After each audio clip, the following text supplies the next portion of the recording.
Welcome to the Salon, a discussion of women's issues with forward editor Jane Eisner. On this episode of the Salon, the Women of the Wall arrest, the return of Sarah Palin, controversy over a breast cancer conference in the Middle East, dolls made just for Jewish girls, and are Israeli models good for Jewish women? Hello, I'm Jane Eisner, editor of The Forward. I'm here with Rachel Sklar, and we welcome you to the Salon, a discussion of Jewish women's issues. We're here today with three other wonderful women. Judy Gold is a stand-up comedian and actress, Lacey Schwartz, a media producer, and Nancy Falchuk, who is the national president of Hadassah. Well, why don't we start with one of the more controversial issues we have to discuss, about the woman of the wall. The Forward published an article about this. Can you tell us about it? Yeah, it was very interesting. A woman named Nofret Frankel was there, as she is every month, to pray at the Western Wall, along with other women. And because she was holding a Torah and wearing a prayer shawl, she was arrested for violating the laws of the holy places. This really has caused a lot of angst, I think, among American Jewish women. Judy, is this something that you think we ought to be concerned about? Well, I read the article and I was appalled at the way she was treated.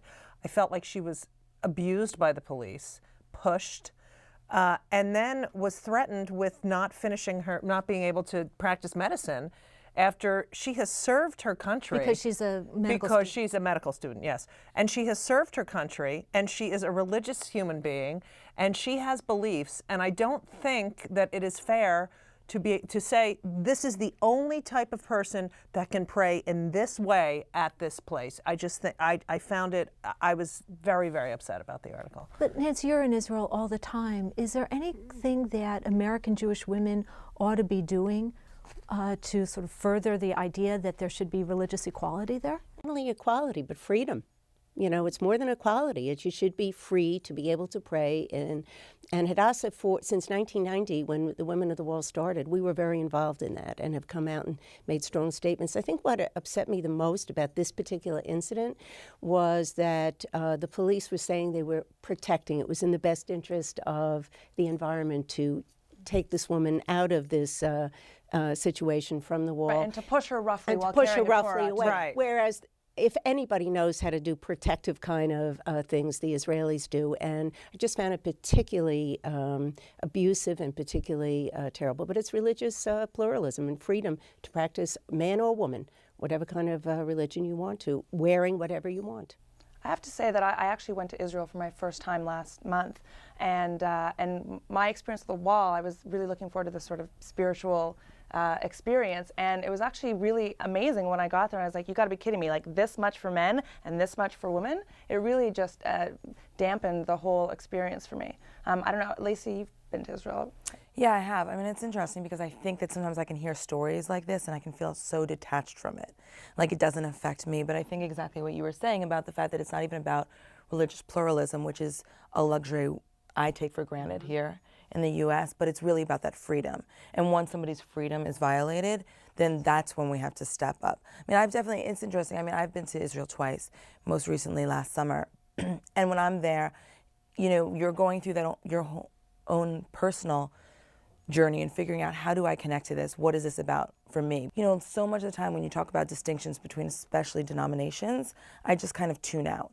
But then when the freedoms get violated, that's when it can slowly start to touch you. Well, it's interesting. We had a big discussion about this on our Sisterhood blog, and Deborah Nussbaum-Cohen, I thought, made a really wise suggestion. She said, okay, so now the wall is divided between men and women, so create a third area.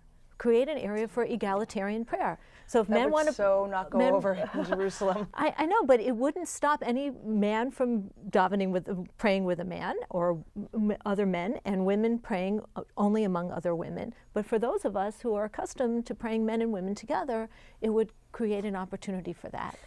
I mean, is this just a pie in the sky? I thought the same thing. I thought to myself, why don't they just have another section? And I thought, why do we have to separate? Why is everything have to be so Now you're getting into the compartmentalized. I know, but it's just. And I can understand. I mean, just to play devil's advocate, I can understand if it is your tradition and your belief that men and women pray separately. Okay. I mean, if we're about choice, then we have to give other people that choice too. Right. It's just that I think our choices need to be right. But then someone too. will complain, oh, this is the part of the wall I like, and now they have it. So but remember, we're Americans. We come from separation of church and state. It doesn't exist that way in Israel. It's a bigger uphill battle. But I hope next time you go, and that first experience should be an outstanding experience, but don't take it as the last one, because I think there'll be moments you will go there no matter what's going on, when something in your life or the people that you're there with, it will hit you, that you're really there at this historic site and what it means to the Jewish people. I plan to hit back by praying with the woman of the wall next time. Okay. I have a question, actually. What was the tipping point? That's the thing that I was trying to understand. It's not like this was the first time that. No, it was. Apparently, what happened was, Torah. It appears that they took the Torah out of the bag in which it was carried in a place in the plaza. And until now, they had been required to only do that in the Rothschild's Arch, which is away from the Kotel. And so they did. They pushed the envelope a little bit. And then the men swooped in and told them they had to take it away. And they did. They said, okay, we're going to leave. Fine, we get it. She was also wearing a tallit, which apparently is a no-no. Fashion police as well. And so I think that was it. I mean, there's no doubt that they were a little bit provocative, the women, by doing that. On the other hand, once they were asked to leave, they tried to leave peacefully. As far as anyone knows, this was the first time someone was arrested for doing this. Yeah, but so it made a statement and it's gotten everyone's attention. Yeah, and is part of the benefit of it, because you need outrage to stoke change. Yeah, right. I think so. I hope so. Anyhow, I mean, the other backdrop to this is that there had been in the last few weeks a number of statements by some of the important rabbis in Israel criticizing women for wearing prayer shawls. So that may be part of what's going on. It seems like there's an escalation of the issue. I guess we can just hope it resolves peacefully, because, you're right, Nancy, this ought to be the Kotel, the wall for everyone, not just for some people. You mentioned getting provocative, so let's switch the topic up and talk about somebody who does nothing but provoke, and that's Sarah Palin. Not a Jew, however. What? I know, right? Oh, are you? Wow. Her hair is way too straight. Yeah, true. And she doesn't read. But, yeah. Does the return of Sarah Palin, the Newsweek cover where she was, shown posing in runner's shorts, I mean, what are the implications, if any, for sort of Jewish women? Well, I feel like here we have a very attractive, sort of non-threatening in certain ways, because she is so attractive and she is not the brightest star in the solar system. And that is what we sort of love in this country. She is a woman, yet she is not really a very well-educated, very well-rounded in so many ways.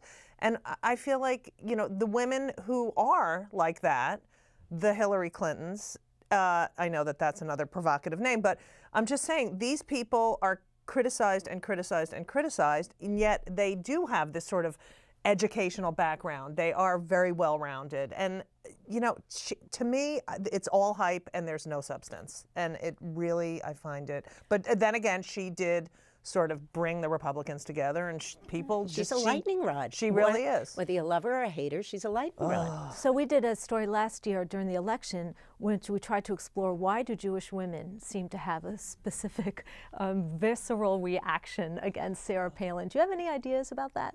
I think it's the politics of what she was representing more than it was about the Sarah Palin. I think people were intrigued, Jewish women or not Jewish women, when McCain chose her, because she did come out of left field. Maybe he knew something we didn't know. Maybe this was a particularly great choice. Turns out, of course, he did not.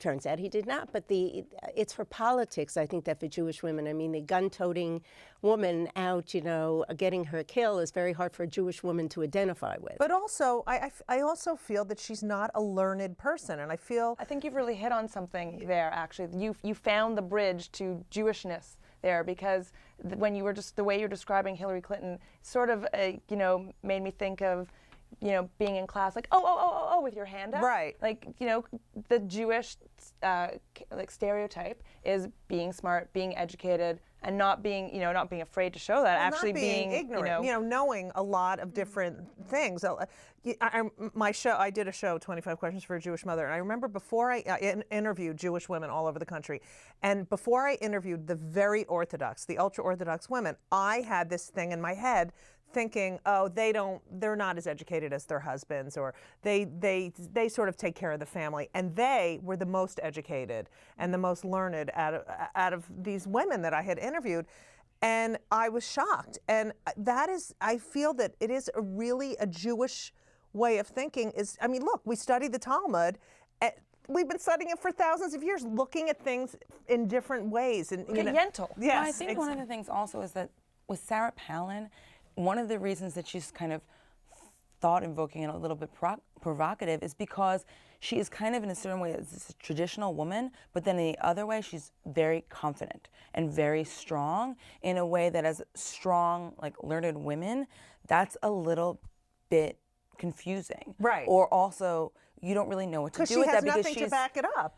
Yeah, but it's also because, you're kind of used to saying, oh, well, we know that those women exist. Right. But they're at home, they're in the kitchen. They're not a threat in any way. And then all of a sudden, in a very large way, on a national platform, this woman comes out and is speaking about somewhat outdated, traditional, almost but offensive she's not to very who we traditional. are. I mean, the facade, though, was. The facade is amazing, but I think there's so many things. I mean, she took a job 585 miles away from her home when she has 5 young children. And then went on the campaign trail. Right. She, Not to judge her for that, because nobody would judge a man, right. And nobody would also judge a man for his confidence. But I think the traditional idea of staying close to home, caring for your children, if that is the traditional idea, she doesn't follow it at all. Yeah, but you raised the issue about Jewish women's reaction to her. I mean, I don't know what non-Jewish women's reaction was to her. Well, I only know because I am a Jewish woman, and I find her abhorrent. I just can't stand. I have a really bad reaction. But I don't hear to a her. lot of women speaking very positively about her, no matter whether they're Jewish or not. Really? Sorry, I'm outing my mom. I hope we need to call your mom. You're outing your mom. She's in Canada, right? She is in Canada. She's in Canada. So she couldn't vote. It Can't doesn't vote. matter. Yes. For me, there was a total difference with Sarah Palin post-election, 2008. Now she's not a threat to me, she's just amusing. Maybe I'm being naive because of the fact that maybe she'll come back, and she'll come back stronger than ever. But I have to still have faith enough in this country that at this point, especially when the McCain camp turned on her, that from a political point of view or having any sort of political power, she's dead in the water at this point. And to that point, she may have her own talk show. Yeah. I mean, that's where you can see her. Right, exactly. But The talk show I see people happening. are always saying, "Oh, she's going to be president. She's going to be president." With And some people who are very vocal. Remember, only about a quarter of the public thinks she's even qualified to be president. Okay? Doesn't mean they're not gonna vote for her. It depends who's voting. It depends if there's anybody else in the Republicans that they would get behind. It's definitely very complicated and something. She certainly is a challenge to the notions of femininity and feminism. Yes. Although she probably wouldn't call herself that. No. But I think it was an interesting exercise as well to, it wasn't only Jewish women grappling with it. Feminists were really grappling with what is it about her that drives me so crazy? Right. So maybe the Venn diagram is, people who Sarah Palin drives crazy overlapping strongly with educated women. That could be it. Well, hopefully educated men as well. So, okay, we've got a lot of serious stuff on the agenda to talk about, and breast cancer has been in the news in a huge way this fall. You guys Well, just... it has. It certainly, in terms of the guidelines that the government sort of promulgated and then kind of took back.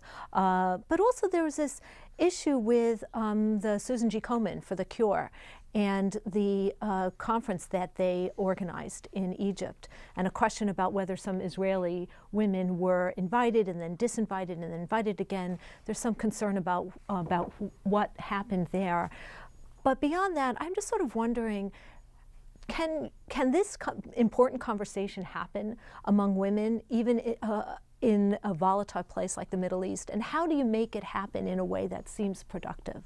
Nancy, you've been somewhat involved in this. Yeah, as someone who for 98 years, the organization has been involved in the Middle East and uses medicine as a bridge to nations, we're very heavily involved in it. And I want to just address, not to speak for Komen, but my personal and Hadassah's role that we played during this whole thing.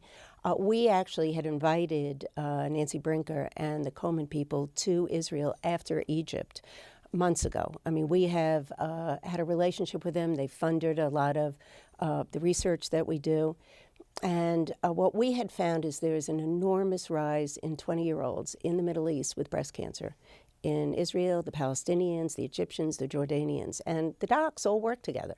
They all, look at each other's studies, they all have information, and they've been dying to get together. And we started working with Komen to say, let's drive this, a brand name of Hadassah, brand name of Komen. Maybe we get the American government involved in this. Let's fund some research where politics gets out of medicine. And we've been involved for years. And is there any sense of why this is so prevalent among younger women? Well, that's one of the reasons you want to do the study, because it's happening here in the United States as well. You don't know whether it's environment, you don't know if it's other things, but they're definitely finding a rise in it, which goes to some of the guidelines also that came out, and in particular for Ashkenazi Jewish women. If they're the carrier of the BRCA1 or the BRCA2 gene, I mean, to have a mammogram at 40 Isn't it like or 50. 5 times as likely to... Well, but even the guidelines made allowances for high-risk women. And made allowances, but women with BRCA gene were included in the high-risk category, so they could have more frequent mammograms. But to go back to that for a minute, no one's ruling out the new guidelines. What we're saying is we're not changing them so quickly just because new ones came out. We want to really evaluate the studies that they've done. Komen is saying the same thing as we are. It's just jarring when, you've been told about, at least here, you've been told about breast health and being on top of it and getting a mammogram when you hit your 40s, and then suddenly being told, actually, don't worry about it until you're 50. And that's sort of an important decade for a woman's health. Now, do you think this would happen if it was a prostate? They're raising it with the prostate as well. They are too. I mean, because these tests are expensive, because they create a lot of false negatives, especially with men in prostate cancer. Right. And the feeling is like most men or many men are going to get prostate cancer at some point or another, but it may never, ever, ever be something that would be life-threatening. But I'm a nurse, and I will tell you that at least what all of the guidelines have done is have women, in particular young girls, start to pay attention to their bodies. Yes, they may not discover by a breast self-exam, a cancer, but they become aware, and with that goes all the other kind of things that they should be aware of. Is the breast self-exam verboten in religious? I mean, is it something that's not talked about? No. I mean, in fact, I we have do no a idea. lot among Are the posters considered? No. The Orthodox You women. can't have them at the wall. Okay. That's true. Okay. Unless you're wearing talit. So it's done. It's done. There's no religion that I know of. They probably don't. A woman probably never, I know, does not get examined alone without somebody being with her. I mean, there are certain things that you do, but certainly your health, especially for Jews, is first and foremost. Now, who did it ever become clear who disinvited these people? They didn't get disinvited. This is what I want to just tell you. We were expecting them to come into Israel while they were in Egypt. Nancy Brinker was in Europe. I got the call. I heard from the Israel Medical Association that something had come out from the health minister of Egypt. And I immediately called the people in Komen in Egypt. And they said, they did have people on the ground who were naive. They all say this, that really didn't know how to handle it. They had never run into any of this before. Actually, from the moment it happened, I was on the phone with them. When Nancy Brinker finally found out about it, and she did not know about it for a while because she was in transit, it already had come out in the press, both by the ADLs making a statement and everyone else, and it took on a life of its own. There was never a disinvite. Well, I do want to dispute that, because one of our reporters talked directly to one of the women who was supposed to be there, and she, was told not to come. And then she was told to come. It may well have been from a lower level person and not from the Egyptian Health Ministry or anything else like that. Clearly, nobody wants to make a huge diplomatic fuss about this, but I do believe that because we know this directly from the source, that she was told not to come. Let me tell you what my big problem is with this. This becomes the conversation, not the 20-year-olds with breast cancer. This becomes the conversation, not going to the U.S. government to ask to fund some research on this, to push the barriers and to get rid of the politics. So what I'm hoping is, as everything goes on, whatever errors in communication, because it was not, Komen has nothing to gain by not keeping politics out of medicine, that it's our hope we can move forward, because this is a huge global problem. The thing that I wonder about, being fairly uneducated about these issues, is how much is politics or business factoring into these things on a level that we're not seeing in the press? And economics. Yeah. Exactly, like Well, the economics, because when the guidelines change, that's the thing that I wonder when you say, like, okay, well, we've been raised to think and be very responsible. Okay, you go and get tested, you do this or you do that, and then all of a sudden, it comes out, there's a press release, these are the new guidelines, and that's what I'm thinking. But to be fair, it didn't just happen. These are people who've been studying this issue, studying the outcomes, trying to figure out how to rationalize our healthcare system. This may have been a mistake. I don't know. I'm not an oncologist. Not the greatest timing. The timing was debate. Terrible. Right. There's no doubt about it. But I think just as I understand the concern about one issue overshadowing the real important stuff that we ought to be talking about, so too I think with this. I mean, these guidelines, even if they came out at a bad time and seem to be handled clumsily, are obscuring a bigger question, which is how do we make it so that we don't have a healthcare culture that says, for those who can afford it or have insurance, I get every single test in the world and I expect the healthcare system to cure me. It's not going to happen, and we do have to try to make some sense of it, and I think that's what they were trying to do. It may well not be the right thing. Do you think that's what they were trying to do? Or they really were looking at data and making decisions for new guidelines based on what they felt was in the best interest of the healthcare of society? It turned out it may impact the economics of it, et cetera.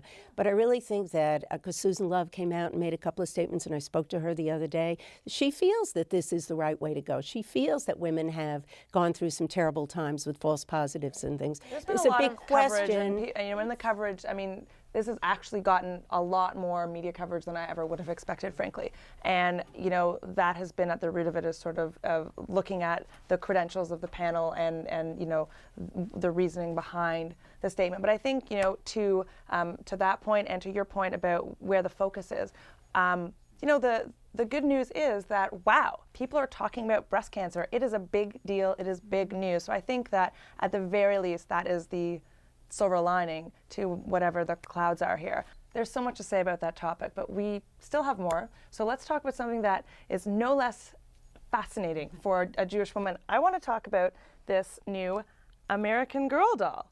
Rebecca Rubin, is that her name? She's fabulous hair. I wish my hair was this shiny. I like those boots also. I know. She's supposed to be from turn of the century Lower East Side. Mm-hmm. And if you lose the shawl, I think she'd actually fit in on the Lower East Side, especially with these boots. Yeah. She's from today, the Lower East Side but now. Yeah. Today. Absolutely. These are styles that are definitely coming back. Mm-hmm. So this is supposed to be a typical Jewish doll, and that it's not the only Jewish doll. No, that's right. There's also this, the Gali girl. Excuse the What does she have, the bag. Gali She girl? has a Shabbat Shalom case. Oh, very nice. To make Shabbat. Oh, wait. Here's Is that the a wig necklace. that Gali girl's wearing? No, she's not old enough to Oh, have that's to need right. the wig. No sheitel. Yeah. These are supposed to be a reaction to, they're very modest. They're supposed to be a reaction to the sort of like the more contemporary, if you will, dolls, like the Bratz dolls that maybe wear, okay, so everybody's got a doll. Yes, What is I that have one? it. I've never seen that. This is the Moxie Explorer girls. doll. We've got all sorts of things, but like wearing like the super micro mini. Does this make any difference, do you think, to girls' Is that a Barbie? self-image and This, I believe, is a self-esteem? Moxie girl. Is it a Jewish Moxie? It's definitely not. I mean, it could No, be, I she guess. is definitely not Jewish. Look at her. How do you know? I just can tell. Oh, you know, can? I have Judor, and I can tell that doll is not Jewish. Okay, well, the blonde hair half might Jewish be a right bit here. Jewish father right here. Yeah, I think it's great for. I mean, I would have loved to have I know, a right? doll. Well, I didn't really play with dolls, but if I did play with dolls, I would have loved to have had. It's nice having a little Jewish. A doll that looks like you. Yeah. I know. I used to play with my Barbie's hair. I don't think I ever really thought either way. But gee, they don't have curly brown hair. Right. But it would have been sort of fun having a doll like you. But you know, if you go, it's an Ashkenazi doll. And if you go to Israel and you look at what the face of a Jew is, it could be blonde and blue-eyed, and it can be with the curly hair or Hair anything extensions else. these days, this doll could be Jewish. Okay, you're right. I mean, we're Could all be. Jewish. I'm just We not don't getting all the look like feeling. any of these one dolls. Well, but for that's sure. part of the problem too. I mean, this only represents this very idealized Yeah, I mean, I don't think especially, version I of mean, it. Her outfit is cute, and I wouldn't have guessed it to be turn of the century. Same. But besides that, It's the boots. what I mean, is it the history? I'm not as familiar with the American. Someone doll who has the girl grandchildren concept. who I called before we met so that I could say to them, what do you like about the doll? They actually love it because they get to tell the history to their friends. Their friends ask the question. They've learned some of the issues of, you know, that comes with the doll, of what a Jewish woman, you know, the identity of it. So I think that according to them, and a lot of their friends, non-Jewish friends, have bought the doll. Really? Yes, and The dolls are collectibles. They come with That's a it. story. I Does mean, this one come with right. the tallis? And that one's huge. she's going to the wall.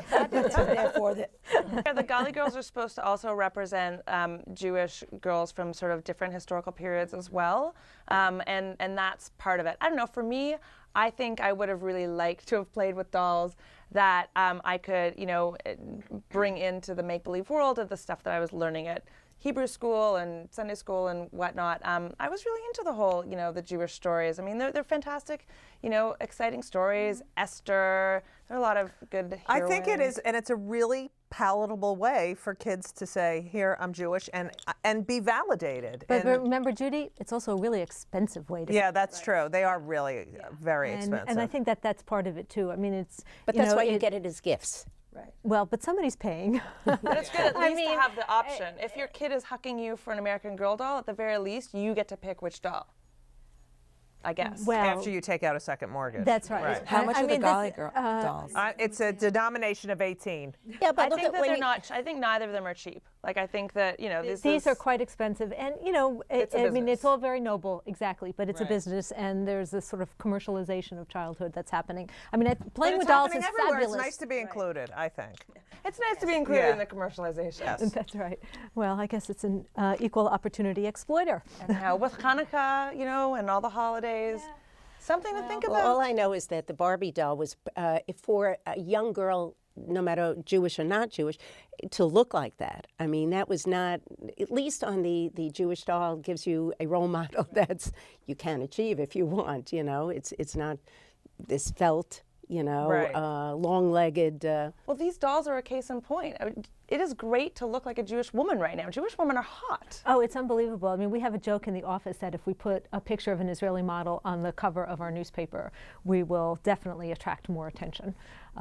We've had Israeli models being cover of Sports Illustrated, flying in on planes with their faces painted on it.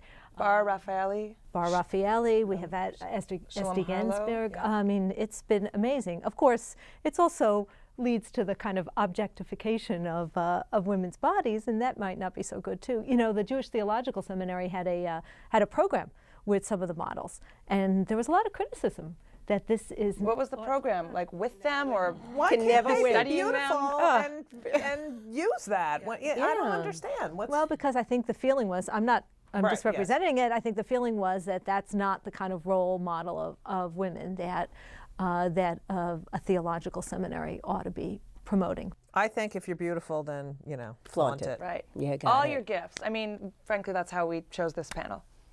Oh, God. It's interesting. When I was in Rachel. college, Tyra I mean, Banks came oh, and spoke, not God. and we were all thought, why is she here? She's a supermodel, and now look at her now. I mean, Tyra Banks, I think, is one of the smartest businesswomen that is out there in media today. And so I think that using those images, that kind of image, is something that I wouldn't say everybody's using, but a lot of people are using. That these days, in terms of a public profile, it's how you look, how you brand yourself, how you put yourself out there. So, but it's nice to have that combination of smarts and beauty, which, as we mentioned, Sarah Palin doesn't have. But. And it's nice also to not be sort of consigned to stereotypes. Like now you've got Rachel Weisz is most often brought up. I mean, smoking, super smoking. Right.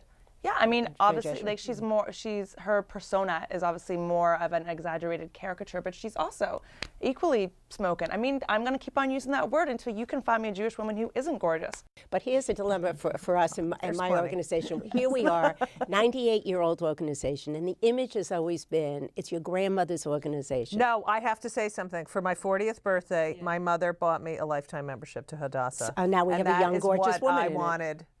I wanted that. Then she But bought the it for me. image was of, your grandmother sitting over the stove doing something like that. The fact that you're the second largest employer in the city of Jerusalem, a bunch of women, grandmothers, is pretty cool. But now everyone's saying, how are you going to attract the young person? No, you're not going to attract it by the brains and by what they've done and the courage and the battles they had to fight. You want that image of this young, beautiful person that gets attracted to Hadassah, because that's really what's going to sell the organization. So it's a strange thing. I give youth a little bit more credit than that. They're attracted to smarts and accomplishments and I think they're intellect attracted and to courage. impact, frankly. Yes, I mean, I think, so you know, too. But it is But true. you have I to mean, get in in the door terms of like first. the stereotype, et cetera, and I think about Hadassah in a very positive way. I don't think about the kitchen. I think about being in the clubhouse, my grandmother's condominium in Jersey, and going to the Hadassah parties. I mean, I don't think about anything. Except your grandmother probably was very young at one point when she was doing My grandmother it. was incredibly, incredibly hip. But I think it's important if you think about the brand and you think about how you project that. You know, the difference if you have Bar Raffaele as a spokesperson, it would change the Oh, do you have her original- number? My grandmother was broken hip. So there you go. I think you can have it all. For the Jewish woman, it's nice to have all these different images. Right. Why should Jewish women or any woman, be limited in all that they can be? I'm going to play devil's advocate here, though, because before we were criticizing Barbie for being unattainable, and for most people, a Bar Raffaele is But an it's unattainable nice. too. Come on, It's you're something not to relate proud when to. you see a beautiful, beautiful. Heap? Yeah. Oh, yeah. I mean, come on. I grew up in a household. My mother knew every Jewish celebrity, half Paul Newman, half Jewish. I mean, that's all I saw. You know, every time we put on the TV, she would be, that one's song half, was that like a one had a revelation. grandmother, you know. But we're proud. We like to, know who's part of our little tribe. Yeah, and it's what's funny is that it never occurred to me that Jewish women were attractive. I went to a high school with a lot of Jews. I went to a mostly Jewish summer camp. Like, the hot girls were Jewish, and I mean, I think that it's nice, just more generally, that ideals and norms of what is beautiful and what should be beautiful and what can be beautiful have expanded so much. Well, I was talking to a 25-year-old guy last night who told me that he and his friends love to pick up Jewish women. Do you have his number? You don't want to, but that is the hip, cool thing to do. Well, apparently they don't have the best reputation as far as, What? Yeah, that's what he said. He said That they hasn't get a lot of changed over the years. action. Yeah. I'm not kidding. We are as modest as that American girl. Yeah. So, and they're beautiful. He really was, very attracted to Jewish women. But then he said the thing about the looseness, and that didn't. I've bode never well with heard me. such a thing Yes. ever. Even in my generation, I heard that. Really? Yes. Yeah. Jewish girls Oh, were look how quiet looser. everyone is right I've now. never heard that before. Natalie Portman is in my Oh, opinion. she's so beautiful. She's beautiful. Smart. She's smart. She makes good And decisions. she's our spokesman. See? She is? She was born. that She was before. born in Hadassah Hospital. Who Her, needs Bar husband, her Raffaele? father was a doctor there. Well, there you go. Yeah, There- see? Yeah, that she needs that Bar is your Raffaele. She's ticket to the better. next generation. need to push it Hadassah out further. 2.0. Yeah. Yeah, she's great. And she's attainable. I feel like we've covered a lot of ground here. Wow. A lot of different ground. Yeah. Well, thank you all for being with us. Thanks also to our guests, Nancy Falchuk, Lacey Schwartz, Judy Gold. I'm Jane Eisner, editor of The Forward. If you liked what you heard here, please continue the conversation on the Sisterhood blog where Jewish women converse. On behalf of Rachel Sklar and I, we both invite you to return to the Salon whenever you can.